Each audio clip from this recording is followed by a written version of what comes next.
Excellent. Good morning and welcome everyone to another Samee With Session. We are becoming a real regular TV show on Facebook, which is amazing. We're enjoying this. And the panel of guests we're getting each week, we're getting different guests, and we're building up quite a collection, which is amazing. Everyone is getting good value from this. So keep us keep that coming, keep letting us know.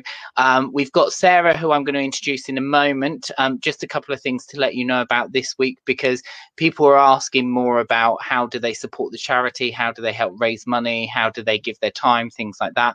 So if you've got any questions about supporting the charity, then you can just email Sam at samee.co.uk, and she will filter out to the necessary departments with the questions. Also, if you can't post any questions on live, then you can send them to Sam, or you can send them to myself, which is Ricky at Samee. So some quick things to let you know this week. We do the work in schools, as you know, we do the work in special educational needs schools. And when we go and do a workshop, we always leave one of our little owls as a reminder. You can sponsor one of these owls if you want. It's £5 to sponsor it. And then when we take it into a school, we let them know that you're the sponsor behind this owl. Our first one was Simon Tucker, our chair, sponsored our first owl. So we named it Simon Owl, but said he's nicer than Cowl.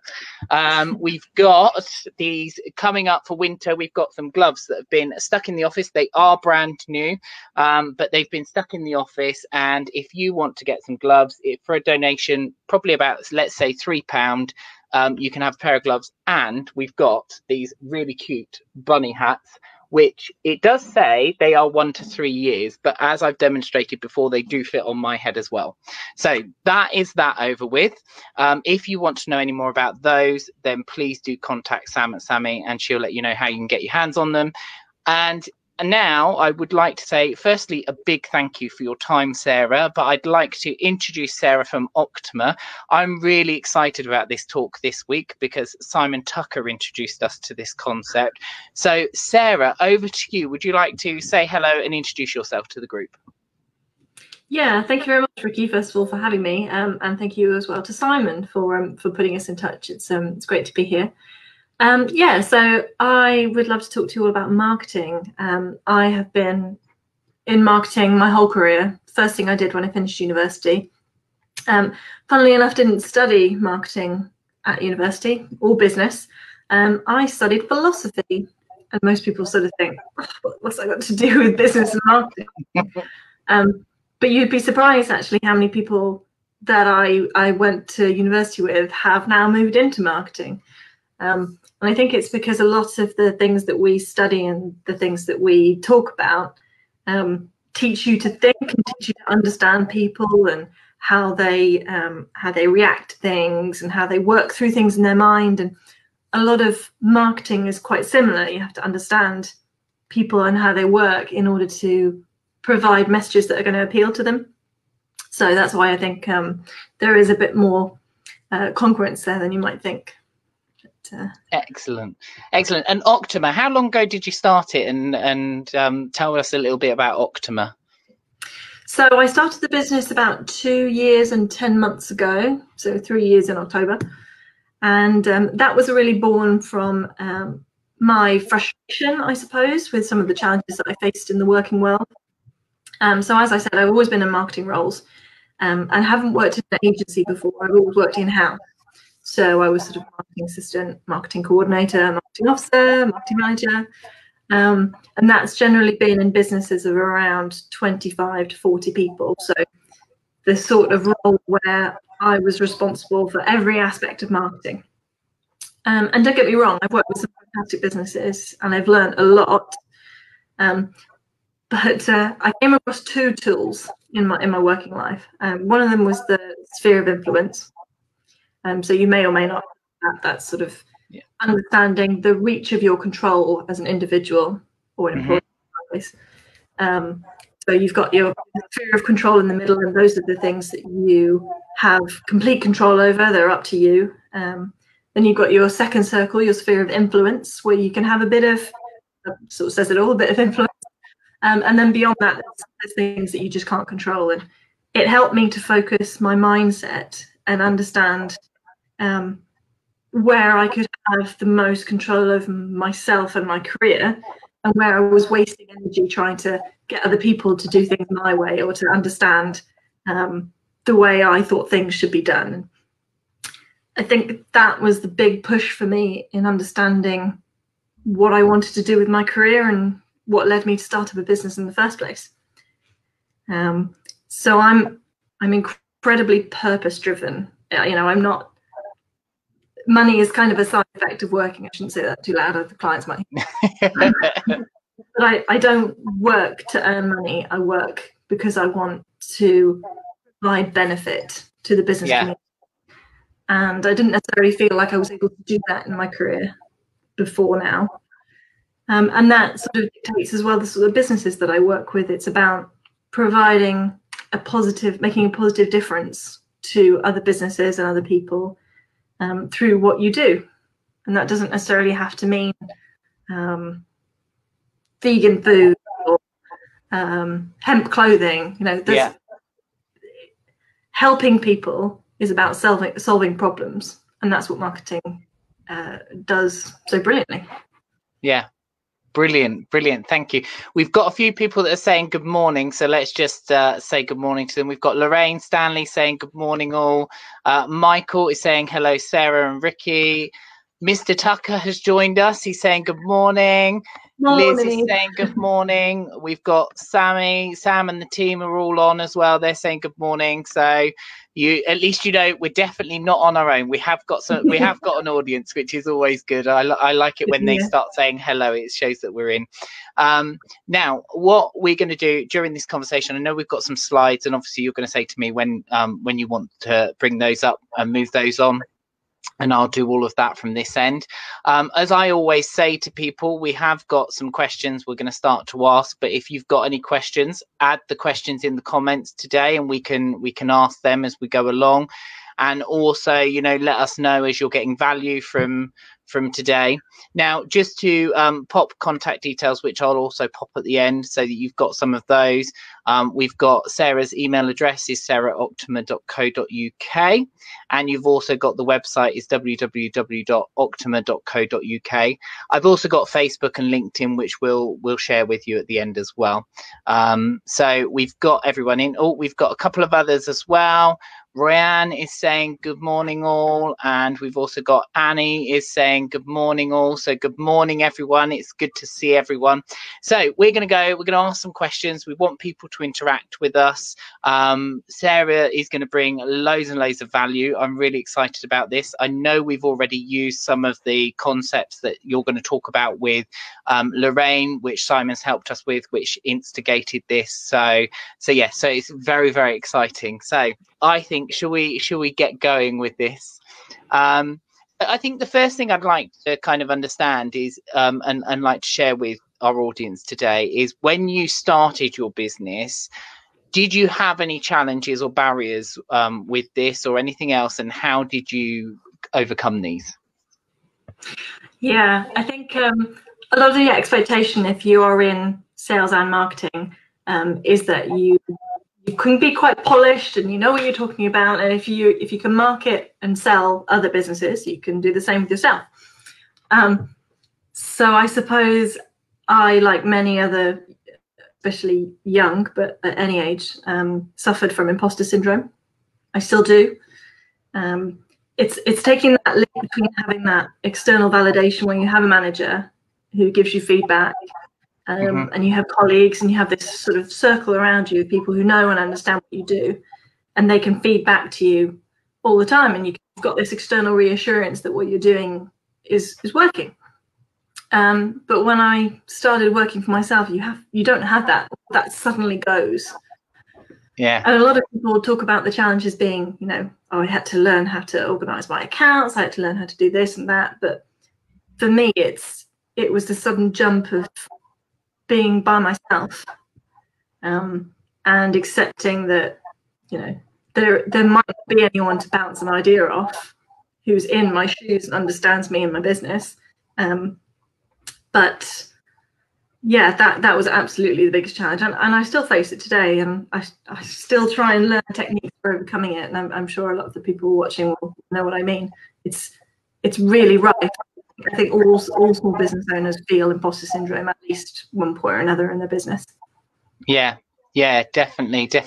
And Lorraine has just said, "You are the I am lady." I am, yeah. So yes, Lorraine, you're quite right. This is the I am lady that that Simon shared with us and brought to the thing. And yeah, we've heard more than one people talk on these sessions about imposter syndrome and how it affects them. And I know certainly working with charity, we had that with Sam. Sam very much experienced that as well.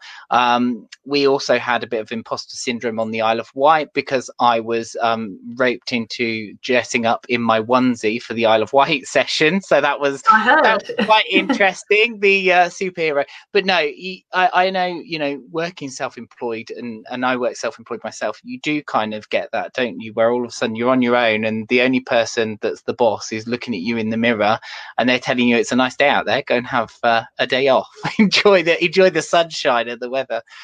So that's really great to kind of hear about that. When people start a business and are ready to market, what's the first thing you advise that they need to do? While we're on the subject then, my slides will probably explain them. You've got them handy. Yeah, let's bring those up now. I have got them handy. And we should be up. So yes. Seth Godin, if you've not heard of him, read him, watched any of his podcasts, he is the marketing guru, to use my own expression. He's written a fantastic book, This is Marketing, and he very much has the same philosophy that I do about marketing. So don't find customers for your products, find products for your customers. People too often get hung up on what their offering is, and don't get me wrong, that's incredibly important. But I'm a marketer, not a business coach. There's those separate aspects of your business. There's the internal view, what do I stand for? What am I offering? How am I going to deliver that logistically? And then you kind of have to park that to a certain extent when you actually come to bring your product to the market and think, okay, this is my stuff. But externally to the outside world, it's a whole different ballgame. It's, those products and services on the outside world are solutions to problems. So if you just pop over to the next slide as well. Yep. So shifting this mindset from, right, I need to find people to match the products that I've created. So that's the first mindset. That's requirements for product features. Okay, I have a product that does this, this, and this. Who's got a requirement that's going to match this product or service? But if you change your mindset and look at that the other way, a lot of people, whether they think about it this way or not, have started their business because there's a pain, there's a challenge out there.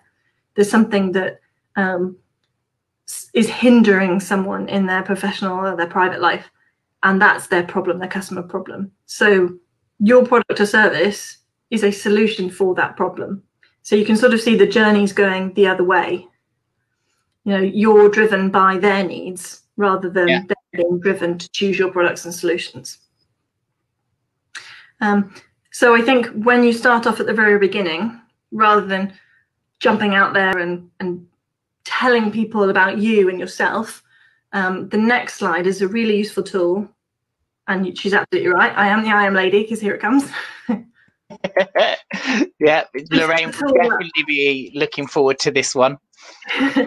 This is the tool that I use with my customers and with myself. And I encourage everyone to have a go and try and write one of these customer problem statements, is what they're called. It's not my concept. I've borrowed it from a product development business. So it goes, I am customer description. And you don't necessarily have to be ridiculously specific, but a couple of things that are particularly important would be the type of business that you're looking to target. So if there are, well, you first have to establish whether it's a business or an end user customer. Yeah. What type of business they are, what market they're in, geography, if that's important to you, and quite importantly, what role they have in the business. So the user, so if it's a software system to make procurement quicker, Your user is going to be the procurement department or the purchasing manager, but the decision maker might be the finance director. So it's important to understand as well that your customer don't just think of your customer as the business, Yeah. It's the person making the decision that you're marketing to as well. Yeah. So define your customer. Second step, the desired outcome. So in that scenario, it might be get products out the door within an hour of receiving an order, for example. Yeah. But problem or barrier. So this is not necessarily these two. I've seen a lot of people confuse the next two, but and because.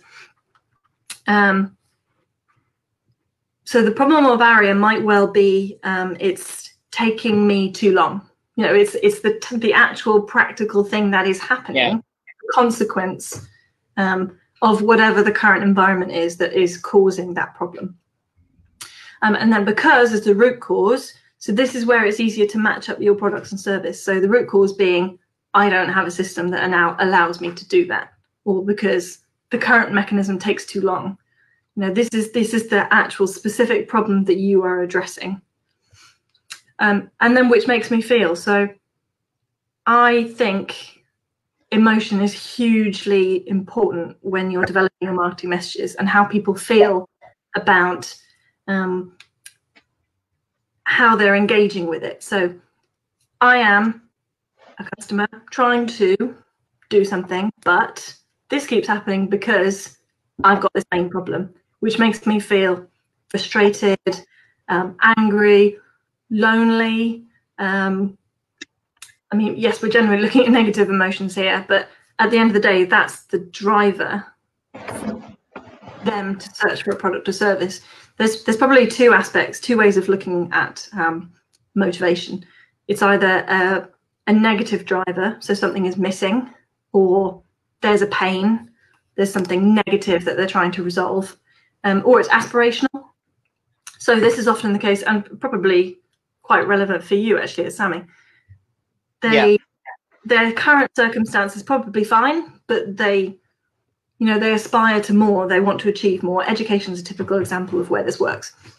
So it's useful as well to sort of consider which way your products or services sit in that spectrum of need, satisfaction, and aspiration. Yeah, brilliant. And just excuse me, I popped out of screen for a second there. I know a couple of people have been wondering why. I've had a couple of private messages come through saying where did you disappear to? And I forgot to put the charger in this morning. That was the one thing I forgot, and it's suddenly going to me, you're going to run out. And I was like, Sarah will love me if I cut her out mid-sentence. Yeah. So apologies about that, but no, that's really good, Sarah. And I think that breaks it down very, very nicely. And I know certainly with Lorraine, that has very much helped. And Simon is saying, Lorraine, you are the I am master. I think he means Sarah there rather than Lorraine. I'd love to hear what Lorraine's I am is. Lorraine said, "Oh, is that the I am mistress?" So Lorraine has got 4 different, because she's working with people with disabilities. Lorraine has 4 different I ams that she works with. So she has the disabled person, the customer, she has the carer, she has the health professional, and she has a 4th one, which I'm sure she'll remind me of in a minute, because that one's escaped me. So yeah, and I think Sam is controlling the Samee team today, because she says more like I am the goddess. So that's brilliant. So thank you for sharing those with me. And on that note, sorry, it's absolutely fine to have more than one, and probably likely that you will. And like I said, if you're a different decision maker to the user, you would want to develop 2 separate statements for each. So yeah, absolutely. If it needs 4 is a number.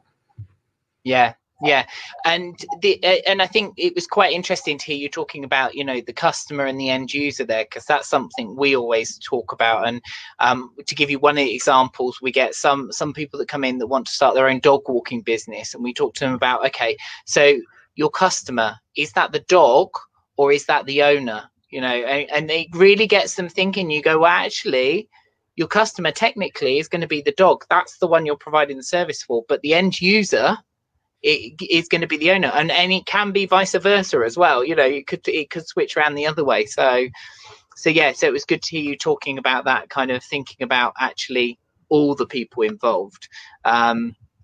Let's just bring those out and bring you back at the moment. Wonderful. So I think one of the questions that we had was as well, and I think this very much is relevant because a lot of our people are starting up, they're looking at how they're going to build their customers. And, you know, we've had a major shift, not just in the UK, but in the world with what's happened with everything. So with today's current climate, what are the best ways to market to a customer, would you say? So as well as really nailing your customer proposition, when you start out, it's really important to lay your foundations. And I describe this as presence. So it's one of the things that we offer as a minimum in our business as well. So that's, you know, don't launch a business without a website. And I know a lot of people think, okay, but I don't have any money to do that in the first instance. It doesn't cost any money to set up a WordPress website. Yes, you might need to take some time to get your head around the technical aspects of it. And it might not look as bling as you want it to. But there's so many amazing free resources out there that you can use. And WordPress itself has wizards, and you can download templates. All you have to do is change the text and refresh the images. So yeah, I absolutely encourage everyone to launch with a website, and also social media profiles. So you might not necessarily plan to be that active immediately. There's loads of reasons why you need to have all these things set up in the first place. One, you start building up a history from the very beginning. Presence gives you credibility. So if someone looks you up and you've got all your channels, you've got all your website, and you're there and it's all consistent and continuous, you know, it's evidence of a legitimate business. And also when you, even if it's quite slow and not necessarily that regular at first, anything you can do to link your sites together is really good for your visibility in terms of search engines. So if you're writing a post and you're saying, come visit my website, and you put a link to your website, that's building credibility for your website as well. So having those links is really important. And sort of in order to do all of that, you need to establish your style. So a branding expert will call this branding, but I consider it style. You know, so your logo, your color scheme, your fonts, your tone of voice. So, and all that has to be based on who your customer is. So if you've decided that you're going to target the trade, and you want to talk to plumbers, electricians, carpenters, you know, there's a type of language and a style that's going to resonate more with them than maybe CEOs, or I'm not generalizing about people who do either. Yeah. But to a certain extent, you have to accept that there's going to be trends and patterns of different types of customers that you need to acknowledge, and that needs to be reflected in your own presence and how that will resonate with them. And I think what I've said about free tools is really important at the moment, because you're right, people don't have the budget. But it's about three things: starting the right conversation with the right people at the right time.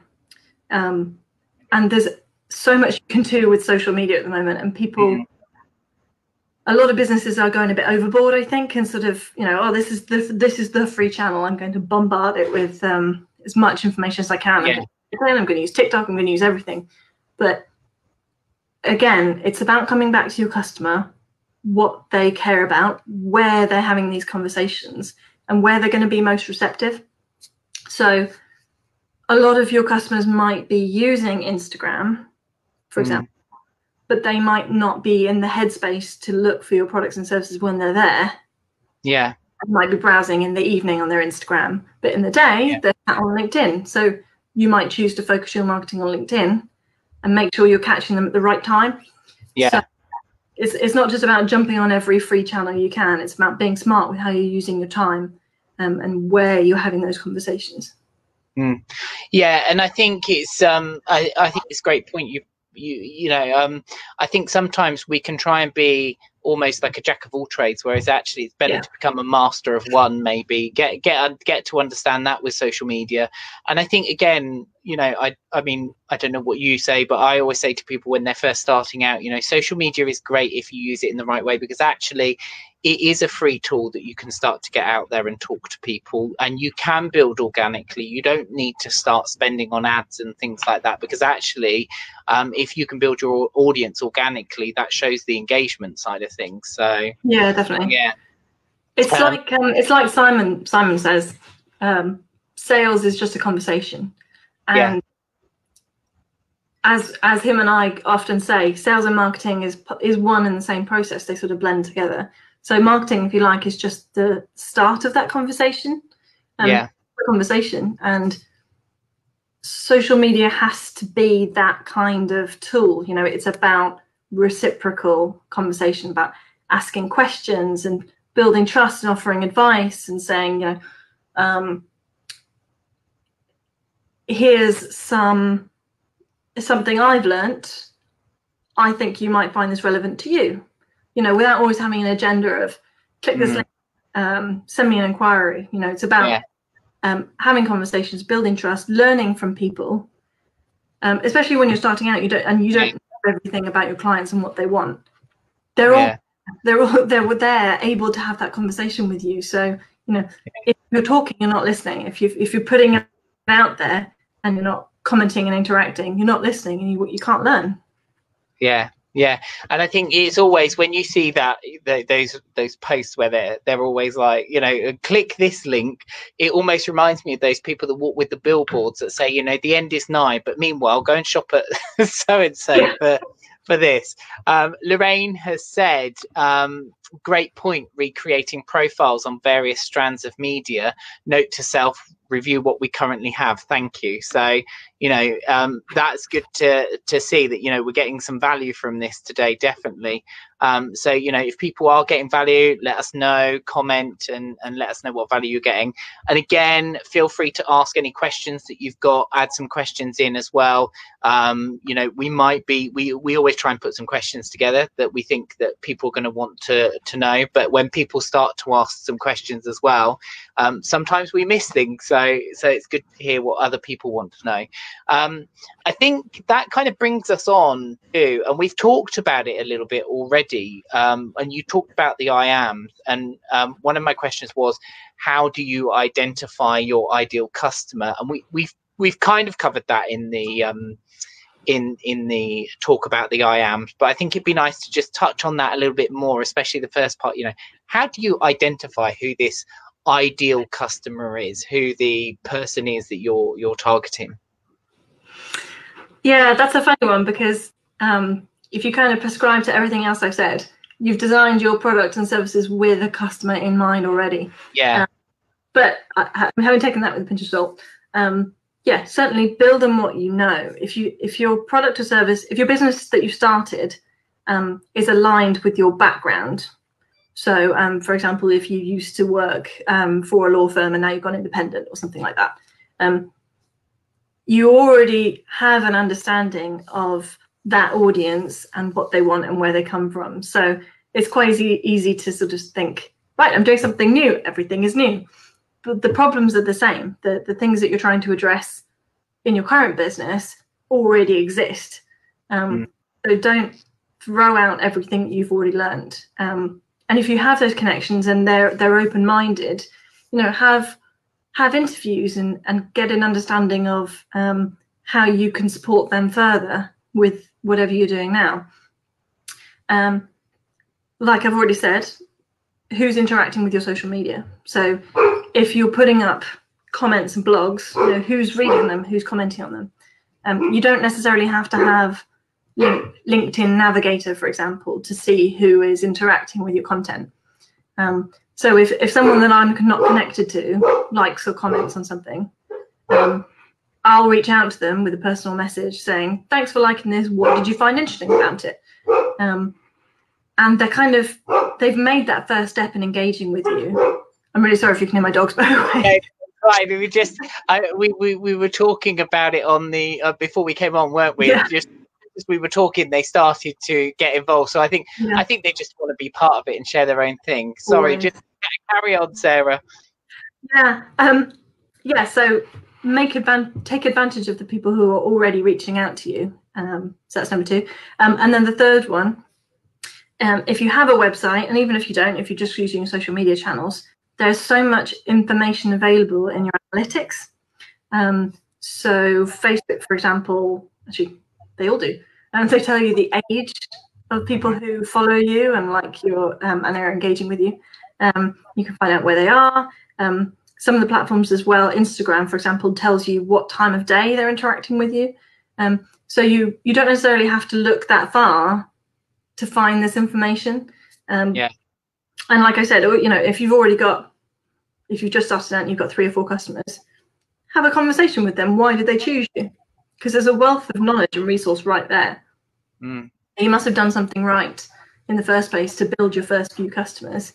You need to work from that and build your marketing messages around what you know has already worked. Brilliant. Liz is just saying, Liz that we had on a couple of weeks ago, just said she's just got a Facebook page, not a website yet. So that's something I know we've talked about. Liz flips books, secondhand books, and sells them predominantly through Amazon at the moment. So, but it's as a third-party seller. But we've talked about things so website will probably be something that she'll start to look at. And like you said, there's lots of different resources out there that can help her with that without the budget side of things. So yeah. So in terms of, I think we've kind of covered a lot of things, and I think we talked about. I wrote notes for your questions, and I'm jumping around. So sorry. No, it's absolutely fine. I'm just looking, and we said about a lot of our clients are starting a business with very little or no finance available. And what would you advise the best way to start marketing what they're doing? And I think we talked about Facebook and the social media channels and being very smart with that. But is there anything else you can add to that in terms of marketing on a very low budget and marketing to get you started? Yeah, so networking. I would 100% advocate networking. It keeps my business, both my businesses, alive. And there's lots of different options out there at the moment. Yes, there are some free ones. There are some that have an annual subscription with a monthly fee. We're quite lucky at the moment in lockdown. A lot of probably more expensive networks have adapted their offering. So you get online for £10 a month. But the way I look at it, if my membership if it works out to £400 a year, I need £400 worth of business to justify that. And you should always approach everything in marketing with this approach. It's your return on investment. And I don't talk about analytics very often, but if it takes you 3 months with one customer to make that back, and you get 4 customers from your network, why wouldn't you do it? Yeah, it's the case with any time you're talking about marketing budget. If it's going to make you more money, why would you put a cap on it? Keep doing what works. So yeah, either the free networking or £10 a month can make a really big difference. And you're not just talking to the people in the room; you're talking to everyone that they're connected with. So if you establish yourself, I absolutely recommend networking. Even when you're established, I absolutely recommend networking. And also building organic databases. So lots of terminology there. Get people's email addresses off them for free, by the way. So if you have something like a white paper or a guide that you can offer to people, yes, of course, by all means, give it away for free, but maybe pop it behind a form. So a lot of email marketing platforms, I use MPZ Mail, for example, MPZ. I can write that later if anyone wants to know. You can build custom landing pages, so like mini one-page websites, where they can fill in their details and download your white paper or guide. You don't even need to have your own website to do that. And then you've got their contact details and you've got their consent to stay in touch with them. So whether you immediately start emailing them or whatever, you know, you've got that information, you can keep building on that. It's never too late to start doing that. As I've said to Simon, if you don't have a way of collecting data, you know, you can start that anytime. But starting from the beginning, you know, you have time to build that up, and you can easily collect, you know, email addresses through your social media. So you can publish that link and say, look, I've got this great white paper. Click on this link and you can fill in your details and download it. And you can do all of that for free. Excellent. Yeah. And one of the team has just popped in mpzmail.com in the comments for people. So we've popped that in there for them if they want to know about it. Lorraine has just asked, brilliant question, actually.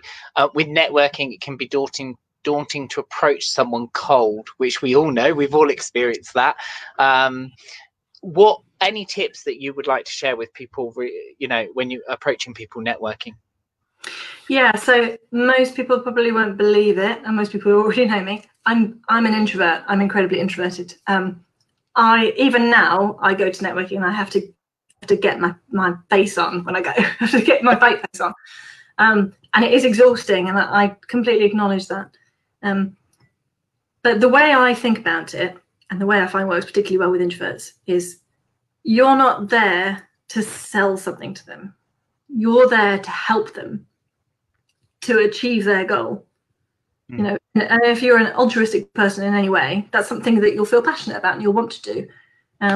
It just so happens that the way you do that is by telling them something. And the only way you're really going to understand you can help them is by giving them an opportunity to talk about themselves and their business. So I would not start talking about yourself. I wouldn't do that anyway, even if I was doing other types of marketing. But your opening line can be, tell me about yourself. You know, what brought you here? You know, how are things going in your business at the moment? And the more you can get them to talk about themselves, the more they'll feel comfortable with you. The more you can learn about what's driving them. So when it is your turn to talk, you know, what you say is going to be relevant. And it's going to be something that has that means something to them in their current situation because they've just told you. So yes, listening is my tip. Yeah, no, brilliant. And I think with the networking, I think something you picked up on there, or that I picked up on, that I've always talked about, is it's this whole relationship building thing, because the relationship builds trust, and then the trust is when people start to buy from you. So yeah. One of the Sam, I think, has just shared, I always get involved with organising of the networking events, for example, working on reception. So I meet everyone and then go back with follow-up questions. So I think that's always a good tip. Once you get to, if you can get involved with a network group, then you can kind of join in a little bit and get to know more people. Lorraine has said thanks, so I think that has definitely helped her massively. So that's really good, definitely brilliant. So what would you say is the most common mistake you've noticed businesses make when they're when it comes to customers and marketing? So a lot of marketers at the moment, and for the last few years, have talked about how important storytelling is. And Ricky, you yourself must have heard. It's all about telling stories and taking people on a journey. And I totally advocate that, and that's brilliant. But I think so many people are telling the wrong stories. When I was talking earlier about your external business and the internal side of your business, it's really important to nail your why, you know, to be in a business that you're personally invested in, you're passionate about, and you love it. And I'm not saying that you shouldn't be telling your customers about that, but at the end of the day, they choose to work with you for themselves. You know, it's fulfilling their needs and their problems. So it's their story you should be telling. So how did I described this once by saying you wouldn't ask an air traffic controller what it feels like to fly. You'd want to hear from the pilot, wouldn't you? Yeah. So it's the same kind of thing, really. I can tell you, oh, I've been in business this many years, I've got these qualifications, but that won't actually tell you it's going to be like after you've used my product or service. You know, Yeah. It would be far more important for me to say, because I've been in business to however many years it is, I understand how you feel, and therefore, you know, I've developed a solution that will help you get to your goal. I'm being incredibly general. So yeah. So yeah, I consider the business, and this I borrowed from Donald Miller, and Donald Miller advocates story branding. And in the story branding methodology, you as a business are the guide. Your customer is the hero, so it's their story that you're telling. And the role that you play is to direct them, to reassure them, to give them confidence, to provide them with a plan so they can get to their happy ending. So yeah, I am your customer, your hero, and then you as the guide, helping them along their journey. So yes, when we talk about, you know, when you watch Star Wars, you're not watching Yoda's story, you're watching Luke Skywalker's story, aren't you? Yeah. So we're you know, Yoda or Dumbledore or Gandalf, whichever story you like. Put yourself in that persona, and in that case, you're telling the story of the hero. Brilliant. And we've just shared, one of the team has just shared the Donald Miller story brand site up there. So we've got that up there, which is really, really good. Thank you. So I think that brings us round. And like I've said to people, you know, if you've got any more questions you want to add, if you've got something you want to ask, obviously you can email them to us afterwards and we can forward them on and get some answers. But do ask any questions that we've got today. I think we're covering a lot in what we're saying. So I normally find if we've not really covered what people need to know, we'll get lots of questions. If we're always covering what they want to know, then the questions are always fewer and far between. So it's good. So I think we're getting everything out there that we need to know. But I think knowing what you know now from your journey, if you were to travel back to when you started your business, what would you say to yourself? I think, again, coming back to the original challenge of imposter syndrome, aim higher, think bigger. Because even if you fail, if you're shooting for the moon, you'll land among the stars. Had that one. And one of my favorite quotes, it's anonymous, I've got no one to attribute it to, but it's she believed she could, so she did. And I think that positive mindset makes a really big difference in any aspect of life, actually. You know, if you have the willpower and you have a positive mental attitude, you're more likely to get where you want to go. And for me, I originally started out as a freelancer. I was working for a couple of clients, and I didn't necessarily think that was going to evolve into a business with staff as I am now. But I wonder, had I been braver at the beginning, if I would have got there any quicker. Yeah. So yeah, there's nothing wrong with having aspiration. It's obviously, if it's achievable, you're going to feel more fulfilled when you get there. But there's nothing wrong with setting your sights high. You know, it's just going to be that much further to get where you're going to go. Yeah. And I think so many times we get scared, don't we, when we get to that moment? We've kind of branded it the wonder wobble, because we say you get to that point where you're going, can I do it? And you start to wonder, and you have that bit of a wobble about it. So we thought, you know, wonder wobble sounds much better. So we're gonna call it that, a wonder wobble. But yeah, I think, you know, what you said about, you know, think bigger, aim higher. I think that that's great. And you're getting a very high recommendation indeed. Simon Tucker is saying Sarah is the best at helping you develop your customer's story. So that's really good to hear. So obviously in a moment I'm going to share your details with the group again, and just pass on your contact details so they've got those. But in terms of customers, marketing, business, or anything else, any final thoughts that you want to share with the group? Final thoughts. Listening, I suppose, whether that's directly or, you know, whether it's looking at your you shouldn't have favorite customers. Your favorite customer, people that you feel really represent the people you want to work with, and get to know them. Look at how they're interacting in their social space online, what events they attend, what other posts they comment on.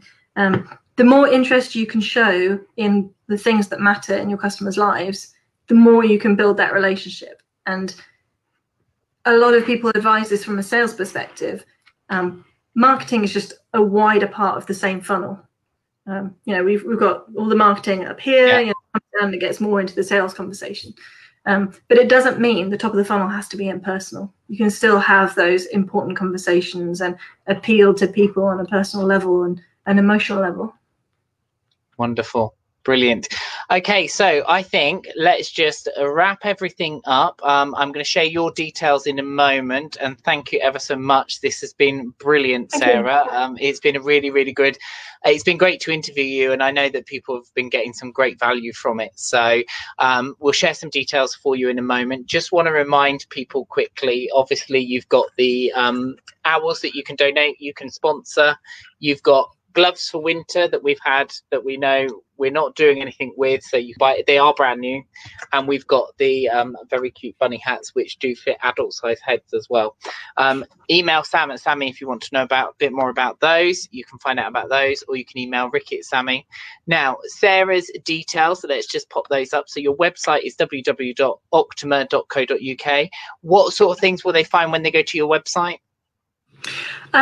Very much more about the philosophy that we have in our business, the very customer-centric philosophy, and also the list of services. You can only see social media behind me, but it's quite difficult, a general list, to explain all the things we do. So you'll find a list of services on there too.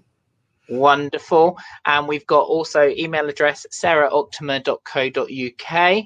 And we've got, I did say I would share them at the end as well, the Facebook site as well. It's got facebook.com Octima Marketing. And we've also got the LinkedIn one as well, which I always find LinkedIn and Facebook, they always end up with such long addresses, don't they? Yeah. So we've got those as well. And the only Octima that you'll find on the internet. So wonderful. So if they find a second one, they've typed it wrong. Yeah. Brilliant. Lorraine is saying, great session. Thanks. Simon has also said, meet with customers in a social non-business environment from time to time. So that's always good. I know the team are waving at me and saying, thank you ever so much, Sarah. It's been amazing. So yeah, thank you for coming along. Thank you for sharing your insight and knowledge. Liz is saying, thanks, great session as well. So all the thank yous are starting to come in. And as I said to you a bit later in the day, there'll be some more people. So we'll catch up just after I've ended the broadcast. But thank you ever much. Thank you for joining us, everyone. Great to know that you've got value. And we'll see you again next week for the next Samee With Session. Thanks, everyone, for listening.